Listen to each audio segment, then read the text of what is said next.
नमस्कार साथियों, मेरा नाम है मनीष भारती और आप देख रहे हैं संस्कृति आईएएस यूट्यूब चैनल। साथियों, आज हम स्वास्थ्य व्यवस्था पर बात करेंगे और स्वास्थ्य व्यवस्था में भी खास करके गोवा की बात करेंगे। उसमें क्या टॉपिक होगा गोवा के संदर्भ में? यहाँ पर देखिए आईवीएफ तकनीक की बात करेंगे, यानी कि आईवीएफ तकनीक के द्वारा कोई दंपति कैसे प्रजनन की प्रक्रिया के द्वारा अपने शिशु की प्राप्ति कर सकते हैं, इस चीज को लेकर के हम डिटेल से देखेंगे।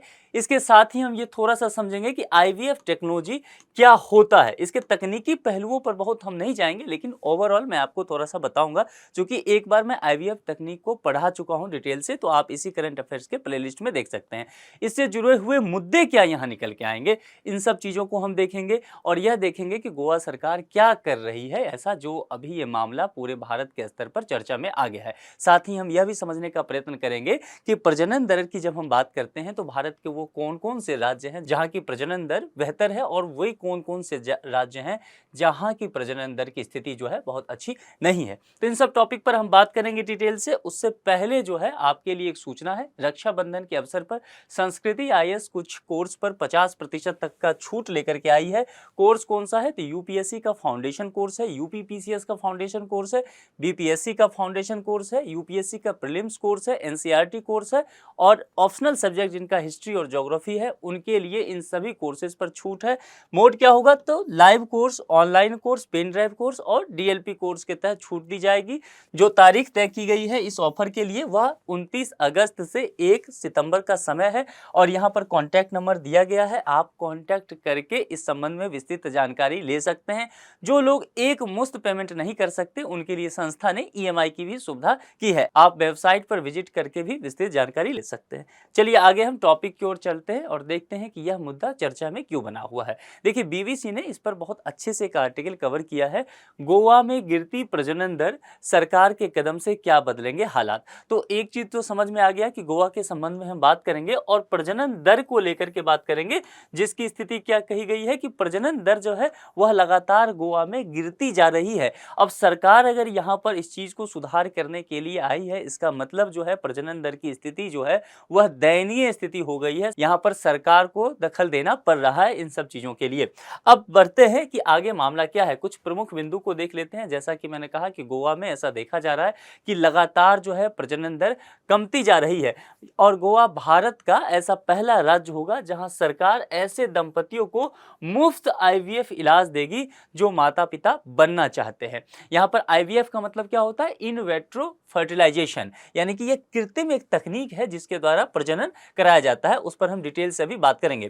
गोवा के जो स्वास्थ्य मंत्री हैं विश्वजीत राणे, उन्होंने कहा कि सरकार वहां पर जो प्रजनन दर गिर रही है उसको मद्देनजर ध्यान में रखते हुए यह सुविधा मुफ्त में देगी। खास करके ग्रामीण स्तर पर उन्होंने कहा कि जब वो गांव में विजिट करने के लिए गए, वहां जब वो कई दंपति से मिले तो उन्हें पता चला कि आईवीएफ तकनीक पर आप जानते हैं कि खर्च काफी अधिक आ जाता है, 5 लाख तक मिनिमम आ जाता है, कई बार 9-10 लाख तक पहुंच जाता है। उनका कहना था कि इतना अधिक खर्च करने के बाद कई बार ग्रामीण दंपत्ति जो है झांसे में आ जाते हैं फर्जी डॉक्टर के, उनका पैसा भी बर्बाद हो जाता है और उनका जो एक महत्वाकांक्षा होता है, एक जो उनकी कह सकते हैं खुशी की बात उनके लिए होती है कि वह माता पिता बनेंगे, वह भी उनको नहीं प्राप्त हो पाता है। तो इन सब से बचने के लिए सरकार ने यह क्या किया है कि हम आपको मुफ्त ही यह सुविधा देंगे। अब उनका कहना है कि जब से हमने ये घोषणा की है 100 से अधिक दंपत्ति इसके तहत रजिस्ट्रेशन करा चुके हैं। लोगों ने पूछा कि आप जो ये काम करेंगे निश्चित तौर पर इसके लिए बहुत बजट चाहिए, गोवा में वैसे भी बजट के हालात बहुत अच्छे नहीं है। तो विपक्ष ने कहा कि बजट कहां से लाएंगे, तो उन्होंने कहा कि सीएसआर फंड से लाया जाएगा। सीएसआर फंड का मतलब क्या होता है? कॉर्पोरेट सोशल रिस्पांसिबिलिटी के तहत। इसे आप थोड़ा सा विस्तार से पढ़ लीजिएगा, मैंने एक बार इसे बताया भी है, ठीक है। तो ये सब बातें यहां से चली है। तो अब हम यहां से कुछ अलग अलग पहलुओं को देखेंगे और जैसा कि मैंने कहा कि हम सबसे पहले आईवीएफ को देखेंगे। आईवीएफ कहने का तात्पर्य इन वेट्रो फर्टिलाइजेशन, यानी कि जैसा कि मैंने बताया कि यह एक कृत्रिम तकनीक है जिसके द्वारा प्रजनन कराया जाएगा। आईवीएफ क्या होता है? असिस्टेड रिप्रोडक्टिव टेक्नोलॉजी होता है, यानी कि एआरटी तकनीक उसी के अंतर्गत आता है जिसमें कृत्रिम तकनीक की सहायता से प्रजनन होता है, जिसकी हमने बात की, अभी मैं डिटेल से बता भी दूंगा। केंद्र सरकार वर्ष 2021 में एक बिल लेकर के आई थी। इस बिल का उद्देश्य था कि वे महिलाएं जिनको प्रजनन नहीं हो पा रहा है, उनके लिए उनके प्रजनन के अधिकार को संरक्षित करने के लिए एआरटी बिल लेकर के आया गया था। इसी एआरटी बिल के तहत आईवीएफ की भी बात की गई थी। आईवीएफ तकनीक के द्वारा प्रजनन हो सके, इसको बढ़ावा देने की बात की गई थी। अब यहाँ पर देखिए इसके अंतर्गत क्या होता है, आईवीएफ तकनीक को यहाँ विस्तार से आप समझ लीजिए। आईवीएफ तकनीक का मतलब हुआ, सबसे पहले आप समझ लीजिए, कोई भी महिला है जो नैसर्गिक रूप से जिनके गर्भाशय में प्रजनन नहीं हो सकता है, उनके लिए यह तकनीक इस्तेमाल किया जाता है।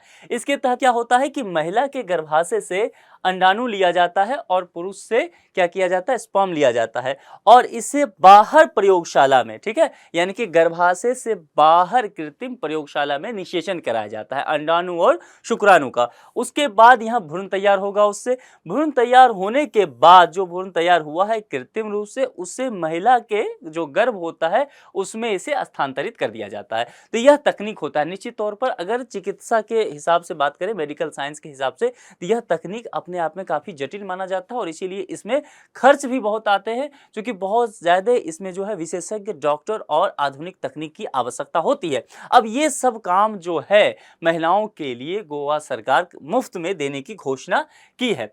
यहाँ पर अब यह समझना होगा कि जब हम आईवीएफ की बात करते हैं तो इससे कुछ मुद्दे उभर करके सामने आते हैं। अब कुछ मुद्दे जब आएंगे तो निश्चित तौर पर यहाँ पर सबसे पहले जो बात हम करेंगे वह नैतिक मुद्दा का आएगा। देखिए यहाँ पर नैतिक मुद्दा में दो बातें हैं कि लिंग परीक्षण किया जा सकता है, दूसरा लिंग चयन किया जा सकता है। जब आप कहेंगे कि कृत्रिम गर्भाशय हम एक तरह से डेवलप करेंगे, वहां पर हम निषेचन कराएंगे, तो निश्चित तौर पर लिंग परीक्षण की बात यहाँ आ जाएगी और लिंग चयन की बात आ जाएगी। यदि लिंग परीक्षण हुआ तो लिंग चयन भी किया जा सकता है, यानी कि लोग जो है अपनी खुशी से तय कर सकते हैं कि उनको मेल चाहिए बच्चा या फीमेल चाहिए, यानी कि बेटा चाहिए या बेटी चाहिए। आप जानते हैं कि पीसी-पीएनडीटी एक्ट यानी कि लिंग परीक्षण और लिंग चयन दोनों ही इस एक्ट के तहत क्या दंडनीय अपराध घोषित किया गया है। लेकिन आईवीएफ के द्वारा इसके बढ़ने की संभावना जो है वह जताई जा रही है। यह नैतिक मुद्दा इसका है। मुद्दा और भी है, जैसे कि मैंने कहा आर्थिक मुद्दा हो सकता है, इसका खर्च 9-10 लाख तक पहुंच जाता है, तो यह भी देखना होगा। दूसरी बात यह देखना होगा कि इस दौर में क्या होता है, महिलाएं जो हैं वह भावनात्मक दौर से गुजरती हैं। जैसा कि मैंने कहा कि गोवा के जो स्वास्थ्य मंत्री हैं विश्वजीत राणे, उन्होंने यह कहा भी कि जब वो ग्रामीण क्षेत्र में गए तो बहुत सारी महिलाएं इससे निराश नजर आई, क्योंकि उनकी महत्वाकांक्षा थी कि इस तकनीक के बाद वे जो है मां बन पाएंगी। लेकिन वैसा नहीं हो पाया, क्योंकि या तो फर्जी डॉक्टर मिला, या तकनीक बहुत अच्छे से काम नहीं किया, विशेषज्ञ डॉक्टर नहीं मिले, या पूरी तरह से खर्च जो है वो वहन नहीं कर सके। तो यहां पर आर्थिक और चिकित्सीय मुद्दे, नैतिक मुद्दे, ये सभी तरह के उभर करके सामने आएंगे। आईवीएफ के पक्ष में क्या तर्क हो सकता है, इसको देखिए।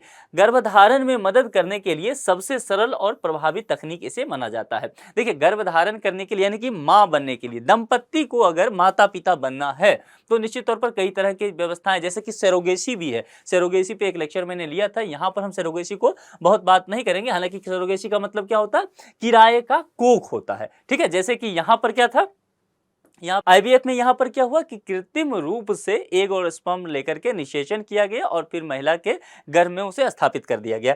लेकिन अगर सरोगेसी होता है तो उसमें किराए का कोख लिया जाता है, यानी कि एग लिया जाता है महिला से, पुरुष से स्पर्म लिया जाता है और किसी दूसरी महिला के गर्भ में उसका निषेचन होता है, ठीक है, वो उसके बच्चे को जन्म देती है। तो वह मुद्दा हम नहीं जाएंगे उसमें, यहाँ हम आईवीएफ तक रहेंगे। अगर सरोगेसी की तुलना आप करते हैं आईवीएफ से तो आप पाएंगे कि यह सरल भी है, मतलब प्रक्रिया के आधार पर भी सरल है, और अगर आप तकनीक के मामले में देखेंगे तो वह भी उसके तुलना में सरल है, खर्च भी कहीं न कहीं कम आता है। यहाँ पर जो है बच्चे में जिन विकारों को रोकने में यह मदद करता है, क्योंकि कृत्रिम प्रयोगशाला में निश्चित तौर पर तैयार होगा, माँ के गर्भ में वह नहीं तैयार हो रहा है, निषेचन नहीं हो रहा है, तो यहाँ पर जिन विकार जो हो सकते हैं तरह तरह के बच्चों में, माता पिता से संबंधित जो डीएनए आता है, तो वहां पर कहीं न कहीं इससे बच्चा जो है वह बच सकता है, यह भी इसका फायदा है।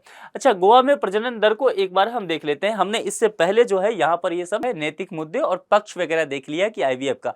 अब हम यहाँ से अगला स्टेप चलते हैं कि अभी गोवा राज्य की हालात क्या है, क्यों सरकार को आईवीएफ तकनीक जो है मुफ्त में उपलब्ध कराना पड़ा। देखिए गोवा में प्रजनन दर की जब बात करेंगे तो इकोनॉमिक सर्वे 2022-23 में कुछ आंकड़े आए थे और यह आंकड़ा बहुत अपने आप में चिंता का सबब है गोवा के लिए। उसमें कहा गया कि पिछले 5 सालों में गोवा की प्रजनन दर में लगातार कमी आ रही है। नेशनल फैमिली हेल्थ सर्वे अगर आप देखेंगे 5 का NFHS 5 देखेंगे तो उसमें तो बताया गया आंकड़ा में, वह आंकड़ा देखिए चौंकाने वाला है। वह आंकड़ा कहता है गोवा की जो प्रजनन दर है वह केवल 1.3 है। अब यहां सोचने की बात है क्योंकि देखिए प्रजनन दर जो होना चाहिए स्टैंडर्ड वह कम से कम 2.1 होना चाहिए, लेकिन यहां पर केवल 1.3 है। तो लगातार यहां जो है देखा जा रहा है कि प्रजनन दर निचले स्तर पर जाता जा रहा है। यदि देखिए इस ग्राफ को आप देखेंगे तो कुल प्रजनन दर प्रति महिला के बच्चे के हिसाब से देखेंगे तो लगातार आपको दिखेगा जो ये NHFS 5 का रिपोर्ट है वह यहां तक दिखाया गया है और 1 से हम ये रिपोर्ट लेते हैं,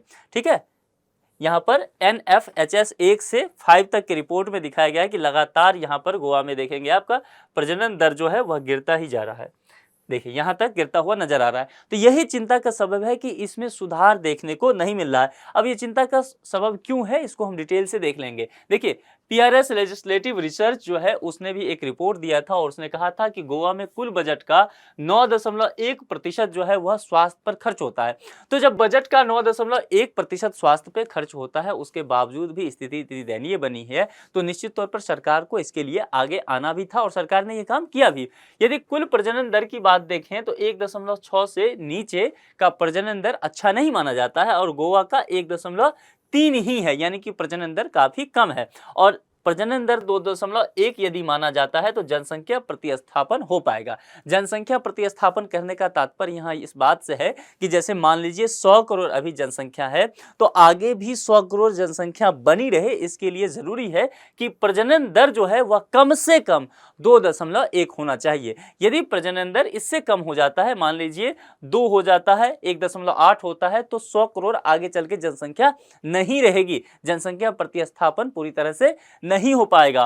और यदि कुल प्रजनन दर जो है 1.6 से नीचे रह जाता है तो उसे खराब माना जाता है, कम से कम 2.1 होना चाहिए जनसंख्या प्रतिस्थापन के लिए। गोवा के हालात बहुत दयनीय है, 1.3 तक ही जाकर के गोवा रुक गया है। क्यों कम है गोवा में प्रजनन दर, यह अपने आप में जानना हमारे लिए जरूरी है।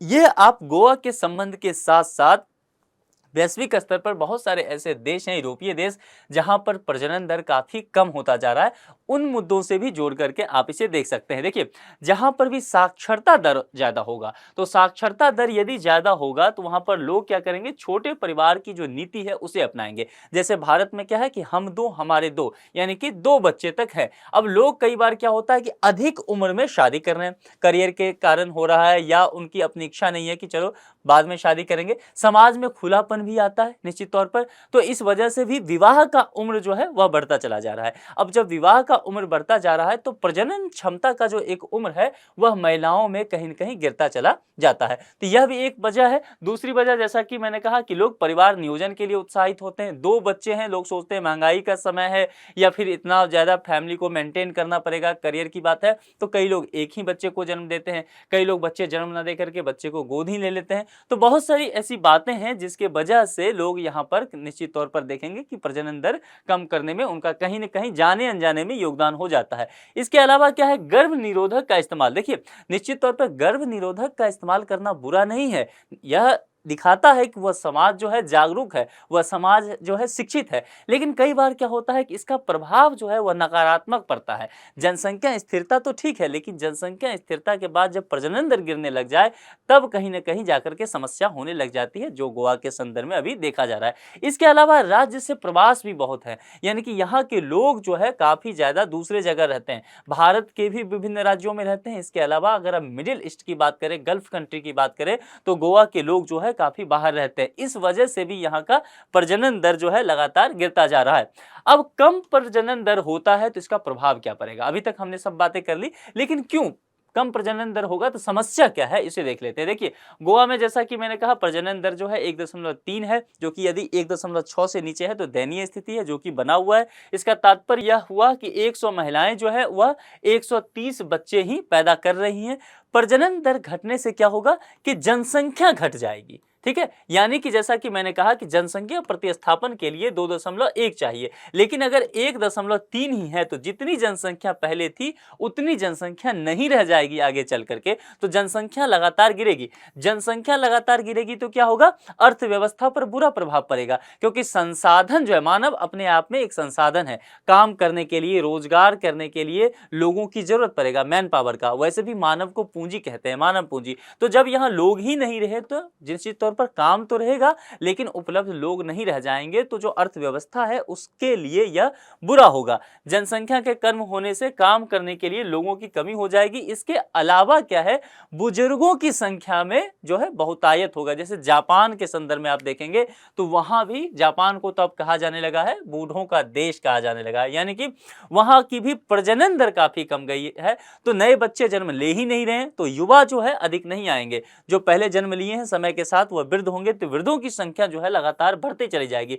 यदि वृद्धों की संख्या लगातार बढ़ती है तो क्या क्या समस्या आएंगे। देखिए, उस राज्य का स्वास्थ्य पे खर्च बहुत ज्यादा बढ़ जाएगा। और जैसे मैंने कहा कि गोवा अपने कुल बजट का 9.1% जो है खर्च वह स्वास्थ्य पर करता है। तो जब स्वास्थ्य पे मैंने कहा खर्च करता है तो आपको बड़ी खुशी हुई होगी कि ये तो बहुत अच्छी बात है, लेकिन ध्यान देना है कि बुजुर्गों की संख्या बढ़ती जा रही है, और बुजुर्गों की संख्या बढ़ती है तो अमूमन आपको मेडिकल फैसिलिटी पर ज्यादा खर्च करना पड़ेगा, तब जाकर के ये जो स्वास्थ्य का खर्च आपको दिख रहा है शिशु पे होता, यदि अधिक जवान लोग होते उन पे होता, महिलाओं पे होता तो ज्यादा अच्छा होता। तो ये सब समस्याएं जो है व्यवहारिक तौर पर गोवा के समक्ष अब आना शुरू हो जाएगा।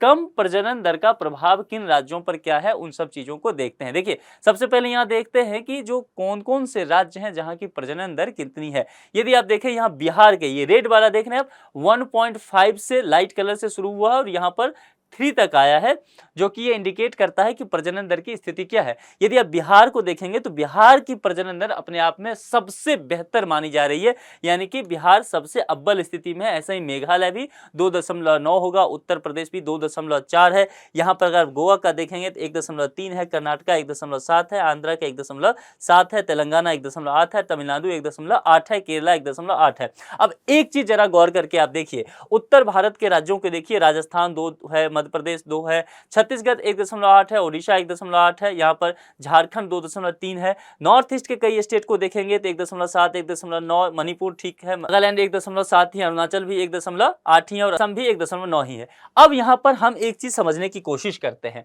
भारत के तकरीबन कई सारे राज्यों को हमने देखा, यहाँ देख लीजिए।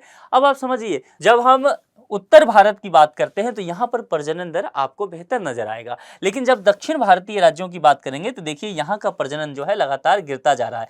जनसंख्या स्थिरता है लेकिन प्रजनन दर गिरना अपने आप में चिंता का विषय है। ऐसे ही अगर आप नॉर्थ ईस्ट के राज्यों को देखेंगे, 7 सिस्टर्स को, तो कुछ राज्य को छोड़ करके यहाँ प्रजनन दर आपको नीचे गिरता हुआ नजर आएगा। यहाँ पर अगर आप पर्वतीय राज्यों को देखेंगे तो यहाँ भी यही हालात है कि प्रजनन दर लगातार नीचे गिरता हुआ आ रहा है। तो यहाँ पर सरकार को आप देखना होगा कि क्या गोवा के जैसे अन्य सरकार भी इस तरह की चीजें चलाती हैं, और अगर चलाती हैं तो उस मेडिकल फैसिलिटी को सरकार कैसे पूरा करेगी, और बजट पर, जो बजट की सेहत पर बोझ पड़ेगा, सरकार उससे भी कैसे निपटेगी, आने वाला वक्त बताएगा। देखिए, अधिकतम और न्यूनतम कुल प्रजनन दर वाले राज्य कौन कौन से हैं। अधिकतम प्रजनन दर वाले राज्य देखेंगे तो बिहार नंबर 1 पे पड़ता है, और बिहार 3 पे आता है इसका प्रजनन दर। मेघालय 2.9, उत्तर प्रदेश जो है वह 2.4, झारखंड 2.3, मणिपुर 2.2। यदि न्यूनतम दर वाले राज्य देखेंगे प्रजनन दर के हिसाब से तो लक्षद्वीप 1.4, लद्दाख जो है 1.3, गोवा 1.3, अंडमान निकोबार द्वीप समूह 1.3, और सिक्किम के हालात तो और भी खराब हैं, 1.1 पे ही सिक्किम जो है आकर के रुका हुआ है। तो ये थे 5 ऐसे राज्य जिनका प्रजनन दर बेहतर रहा है, और यहाँ पर 5 ऐसे राज्य हैं जिनका प्रजनन दर जो है बहुत खराब रहा है। ओवरऑल भारत का आपने देख ही लिया। इससे तरह तरह के इशूज जो है आप निकाल सकते हैं, अलग अलग तरह के कंक्लूजन निकाल सकते हैं। जैसा कि मैंने एक कंक्लूजन आपको बताया कि यहाँ पर जो उत्तर भारत और मध्य भारत की स्थिति प्रजनन दर में बेहतर है, बाकी जगह नहीं है। इस तरह के कई और मुद्दे आप यहाँ से निकाल सकते हैं, आप चाहें तो इन सब चीजों का एनालिसिस कर सकते हैं। अब इस टॉपिक पर एक संभावित प्रश्न है, इस प्रश्न को देखिए। निम्नलिखित कथनों पर विचार कीजिए। जैसा कि जवाब मैं नहीं देता हूं, आप लोग देते हैं और बेहतर जवाब आप दे रहे हैं, तो इस प्रश्न को भी सही से देखना है। निम्नलिखित कथन पर विचार कीजिए। यहां पर सत्य कथन पूछा गया है। देश में बिहार की प्रजनन दर सबसे अधिक है, 3 दशमलव माना गया है। ठीक, आप देख लीजिए कि ये सही है या गलत है। पिछले 5 वर्षों में भारत की प्रजनन दर में 1.7% की कमी आई है, आपको यह देखना है। जनसंख्या प्रतिस्थापन मैंने आपको बताया था, तो जनसंख्या प्रतिस्थापन के लिए प्रजनन दर 2.1 होनी चाहिए। ये 3 कथन दिए गए हैं, 3 में से यहाँ पर देखिए कथन जो है केवल एक कथन, केवल 2 कथन, सभी कथन सत्य हैं, एक भी कथन सत्य नहीं है। यूपीएससी जो आजकल नए पैटर्न में विकल्प पूछने लग गई है, वह उस तरह का ही आपको यहाँ पर विकल्प का पैटर्न दिया गया है। तो आपको कमेंट बॉक्स में इसे लिखना है कि कौन सा सही है। संभावित प्रश्न में एक मेंस का भी प्रश्न दिया है, जो कि आप लोगों का डिमांड रहता है कि सर मेंस का प्रश्न दीजिए। मेंस के प्रश्न में देख लीजिए, आईवीएफ से जुड़े नैतिक मुद्दों को समझाते हुए इसके पक्ष और विपक्ष में तर्क दीजिए। मैं इस प्रश्न का जवाब नहीं बता रहा क्योंकि हम चर्चा कर चुके हैं ऑलरेडी, इसी लेक्चर में इसका जवाब है। मैं एक फॉर्मेट बता देता हूं। मान लीजिए अगर आपको इसे 150 शब्द में लिख के आप चाहें तो कमेंट बॉक्स में भी लिखिए। आईवीएफ के बारे में इंट्रो में थोड़ा सा आप बताइए, आईवीएफ से जुड़े नैतिक मुद्दे क्या हो सकते हैं यह बताइए, हमने इसकी चर्चा की है। उसके बाद इसके पक्ष और विपक्ष में तर्क दीजिए। किसके पक्ष और विपक्ष में तर्क दीजिए? क्या नैतिक मुद्दों के? नहीं, आईवीएफ के पक्ष और विपक्ष में इसका जो है आप जो है तर्क दीजिए। इसका टेक्निकल पहलू भी थोड़ा सा आप बता सकते हैं। उसके बाद एक ऑप्टिमिस्टिक कंक्लूजन डालिए, और जो मैं ताजा आंकड़ा वगैरह आपको बताया हूं कुछ राज्यों का या जनसंख्या प्रतिस्थापन का, ये सब जो आंकड़ा, इसमें से कुछ आंकड़े भी आप दीजिए। ध्यान देना है, आंकड़ों का बम्बार्डिंग यहां पर नहीं करना है, उससे बचना है, तो आपका यह आंसर जो है अच्छा सा तैयार हो जाएगा। तो इस लेक्चर में इतना ही रखते हैं। आप लोग से उम्मीद है कि आपसे जो प्रश्न पूछा गया है उस प्रश्न का जवाब आप कमेंट बॉक्स में जरूर देंगे। मैं उम्मीद करता हूं कि आज का जो ये लेक्चर है वह आपके पठन पाठन को समृद्ध करने में सहायक जरूर सिद्ध होगा। अगले लेक्चर में किसी दूसरे मुद्दे के साथ आपसे मुलाकात होगी। अपना ख्याल रखिए। Thank you.